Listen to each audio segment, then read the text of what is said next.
Hey everybody, so this is the announcement for the next monthly Magic Book Club book. We're about to have a new moon on April the 7th, and I hope this past moon has been great and transformative for you guys. I know for me, March, just about everything in my life changed in March, so it was extremely transformative, but now I'm really happy about what's going on. Just so you know, I've got a retreat here in Sedona on April 22nd to 24th for women. It's called the Sedona Goddess Retreat.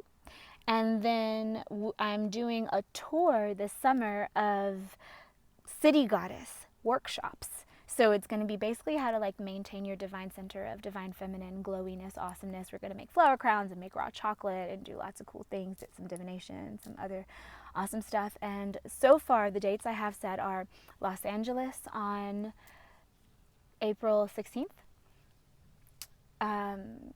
Sacramento on May 7th, and Denver on May 21st. New York City is going to be on the list. Salt Lake City is going to be on the list. Portland is probably going to come up. Las Vegas is going to come up. So I don't have dates for those ones yet, but you can just go to my website and check it out. Okay, that said, our last book club book, Back to the Book Club, was the Altars of Power and Grace book. And that was incredible. I now have altars all over my space, and I can feel the change in my life. I can see it. It's right there. It's amazing, and I'd highly recommend that one. So this month's book, I actually found this one because a soul sister of mine was in town, and I like to go and do info binges at the library from time to time, just kind of, have a bottle of water and go to the library and just gather up all the books that look good to me, kind of stroll through the shelves and let my intuition guide me, or type in some keywords that I like and see what's there. Then grab a bunch of them, bring them back to the table, kind of go through and see which ones I want, and then bring home the ones that I want. And so she came with me, and she picked up this book that she left town, and I started reading it, and I was like, oh my gosh, I've got to make this the book club book because it is so amazing. So here it is, Emotional Alchemy, How the Mind Can Heal the Heart. And it's by Bennett-Goleman, and she's actually married to Daniel Goleman, the author of Emotional Intelligence. So these two are like some great mind-body power couple writing some good stuff. And I find that when I go through shifts, when I go through changes in my life that are painful, which I have been through in March, things like this that bring me back to the present are so helpful. Now, it's not about spiritually bypassing through your pain. It's about being present and allowing it to come up, allowing it to clear, and then it's an inner choice. Do I want to enjoy my life or not? And I know that I do. So tools like this are really helpful. And even if you're not going through tragedies or anything weird, if you're just enjoying your life already, it's kind of like a next level of awesomeness, of badassery that you can reach. So I'm going to read you guys just a little excerpt because I am only in the first few chapters right now. You can see my little bookmark right here. I have not gotten in very far at all, but it's already changing my life. Every morning I just wake up, and she has sections that are a couple pages each, and every morning I just read one, or if I'm, waiting for tea to boil, I read one, or whatever, right? So here's a spot. She's been talking about mindfulness so far, and I find that to be extremely helpful. Mindfulness is one of those, it's kind of like gratitude. It's one of those keys that will unlock a bunch of doors and will upgrade your life no matter where your life is currently at vibrationally.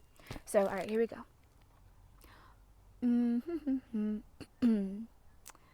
Where was I here? Okay. Boredom is a symptom of low levels of attention. When we're bored, as our interest wanes, our brain activity decreases accordingly. By contrast, one of the pleasures of change and novelty comes from the heightening of attention and the rise in brain activity it brings.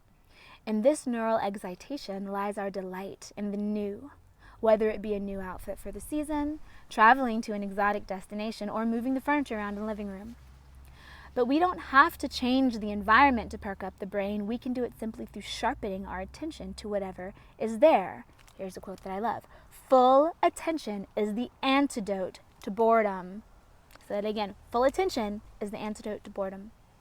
Mindfulness rouses the brain, jump-starting the orienting response.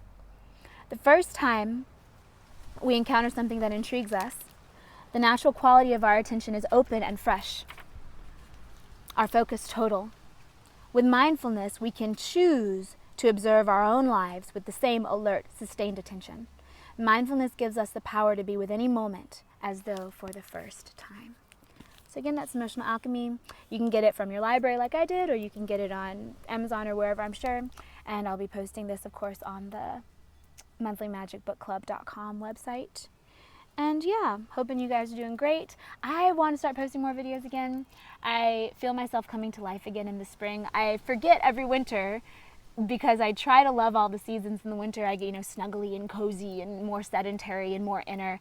And then as soon as the land starts coming back, I start coming back and I realize, oh yeah, I was kind of sleepwalking a lot in the winter. Not that I'm complaining, it's really fun to do, but truth be told, I'm a hot weather kind of girl, so it's nice to feel my chi come back.